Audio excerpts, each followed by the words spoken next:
L'Université du Québec à Rimouski regorge de futurs mathématiciens, informaticiens, ingénieurs et génies en tout genre. On a pu les voir dernièrement, car ils étaient présents au 2e Forum Innovation, Ingénierie, Informatique et Entrepreneuriat présenté au SAPS de Lucar. Le vulgarisateur scientifique Martin Carly était aussi présent à l'événement qui permet de mieux comprendre les nombreux débouchés professionnels associés à ces formations universitaires. Par exemple, le taux de placement en informatique est de 100% dû à la pénurie actuelle. Là-dedans, il y a des administrateurs systèmes, des gens qui vont aider au bon fonctionnement des systèmes. Il y a des gens qui vont développer des applications dans le commerce électronique. Nous, on a des programmes en commerce électronique, par exemple, où vraiment l'idée, c'est d'offrir des services liés au commerce électronique. Il y en a d'autres qui travaillent dans des applications plus spécialisées. Par exemple, on a des employeurs ici, comme Nosotech. Est-ce que le taux de placement est aussi bon qu'en informatique? Bien, nos étudiants se placent tous avant de terminer. Donc, ça montre bien là, le besoin que les entreprises ont pour des jeunes ingénieurs. Là.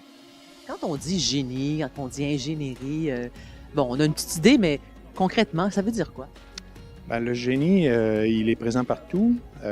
Partout où il y a de la technologie, il y a des ingénieurs qui, derrière, ont travaillé, ont conçu, ont mis au point ces technologies-là. Donc, que ce soit en génie mécanique, en génie électrique, en génie civil ou peu importe, mais c'est toujours les ingénieurs qui sont derrière. Là.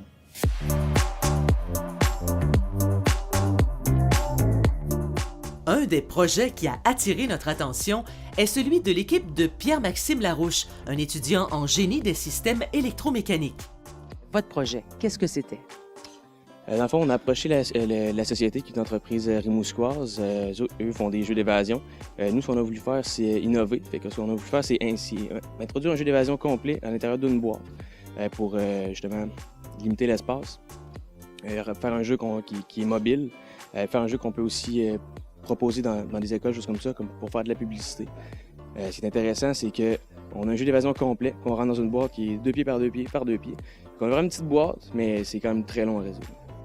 Le principe du jeu, c'est qu'on a plusieurs étapes de résolution qui sont des énigmes, des petits jeux électroniques, des petits jeux mécaniques, juste faire des liens en fait entre des éléments de la boîte, des indices qu'on trouve, on doit assembler, résoudre des petits casse-têtes, des choses comme ça. Puis on franchit toutes les étapes. Puis quand on arrive à la fin, on a soit une clé ou du moins un objet qu'on voit. Ça prend combien de temps préparer ça, monter ça, tout organiser ça pour que ce soit fait prêt quand on présente le forum? On a travaillé là-dessus pendant 1 an, c'était vraiment beaucoup de travail. Je dirais, ça a pris beaucoup de soirs, beaucoup de fins de semaine. On a réussi à rendre un produit qui était presque fini au bout d'1 an. En termes d'esthétisme, ce qui était plus difficile, ça a été de concevoir, d'introduire le plus de circuits de composants dans l'intérieur de la boîte, mais sans que ça apparaisse de l'extérieur. Donc, on a été beaucoup limité sur comment on allait assembler ça. On voulait aussi faire en sorte qu'on n'ait pas l'impression que ça se démonte. Vraiment comme si c'était un coffre-fort que c'était impossible d'avoir accès à l'intérieur. Donc ça a été très difficile en termes de conception, parce qu'on a, comme je disais, on a une petite boîte, mais il y a énormément de stock à l'intérieur. On ouvre ça, puis c'est un peu dur à jouer. Il faut quand même savoir quand ça fonctionne. On accorde beaucoup d'importance aux cours de projet. Ils ont des projets à partir de la première année jusqu'à la toute fin.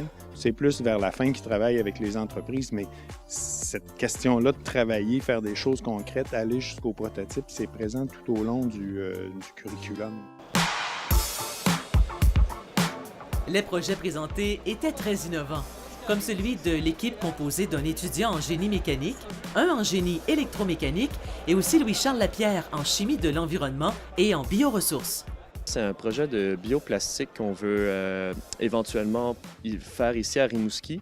Dans le fond, ce projet-là, en fait, c'est vraiment un projet entrepreneurial, ce qui sera aussi du recherche et développement aussi qu'on ferait pour pouvoir développer un bioplastique intéressant pour des compagnies, en fait, qui seraient intéressées à acheter vraiment le produit de base, en fait, qui serait le DB de PLA, le PLA qui est le bioplastique en tant que tel. Durant le forum, on avait l'imprimante 3D qui imprimait en temps réel des petits objets. Et dans le fond, cet objet-là, en fait, était produit à partir du bioplastique en tant que tel qu'on appelle le PLA, qui est de l'acide polylactique. Dans le fond, ça serait ça notre produit qu'on voudrait produire à Rimouski. À partir d'une biomasse qui est non valorisée en ce moment, on va réutiliser finalement cette biomasse-là et on va l'utiliser dans notre procédé afin de pouvoir produire le fameux bioplastique, biodégradable. Oui, c'est important de le mentionner. Mais on a rencontré aussi des gens qui étaient vraiment intéressés aussi à investir dans le projet. On va voir où ce que ça va mener. Si, on n'est pas encore rendu là, mais je trouve ça intéressant parce qu'il y a quand même un engouement pour ce projet-là. Puis on s'entend, le plastique est un problème immense en ce moment au niveau planétaire. Donc c'est vraiment, nous, à notre niveau personnel, de pouvoir faire une différence et de travailler sur quelque chose qu'on veut changer.